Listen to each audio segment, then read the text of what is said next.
আসসালামু আলাইকুম প্রিয় দর্শক।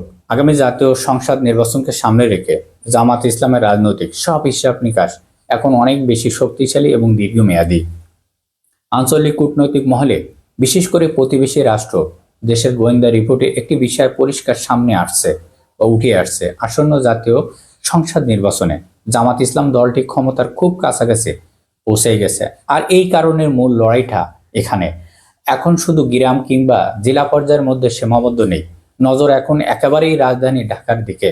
কারণ রাজনৈতিক বাস্তবতা হলো, যার হাতে রাজধানী নিয়ন্ত্রণ থাকবে তার হাতেই সরকারের আসল শক্তি চাবিকাঠি থাকবে। যেমন প্রশাসন, মিডিয়া, অর্থনীতি সবকিছু কেন্দ্রবিন্দুই হচ্ছে ঢাকা। এই হিসাব থেকে সামনে আসছে আরেকটি গুরুত্বপূর্ণ ফ্যাক্টর, পোস্টাল ব্যালট। প্রায় 15 লক্ষ পোস্টাল ভোট। এই সংখ্যার কোনোভাবেই ছোট করে দেখার বিষয় নয়।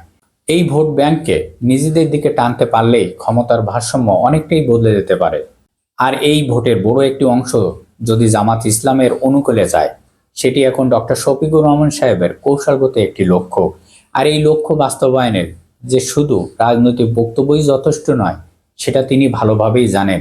তাই জামাতের পরিকল্পনা খুব পরিষ্কার। এখানে ক্ষমতায় গেলে তারা নিজেদের সামাজিক ব্যবস্থাপনা থেকে শুরু করে শৃঙ্খলাবদ্ধ রাজনীতি করবে। এমনকি স্বাস্থ্যগত একটি বড় বিষয়, ইবনে সিনা হাসপাতালকে সামনে রেখে একটি মানবিক ইমেজ তৈরি করার চেষ্টা করছে। সেখানে সাধারণ মানুষ থেকে শুরু করে বিশেষ করে দারিদ্র শ্রেণীর বিনামূল্য বা স্বল্প খরচে চিকিৎসা প্রদান করা হবে, এই বার্তাটা ছড়িয়ে দেওয়া হচ্ছে। সব মিলিয়ে বলা যায় এটি শুধু একটি রাজনৈতিক বা নির্বাচন নয়, এটি ক্ষমতার খেলা, রাজধানী নিয়ন্ত্রণ, অর্থনৈতিক বিনিয়োগ আর সামাজিক প্রভাব বিস্তারের একটি বড় রাজনৈতিক দাবার খেলা।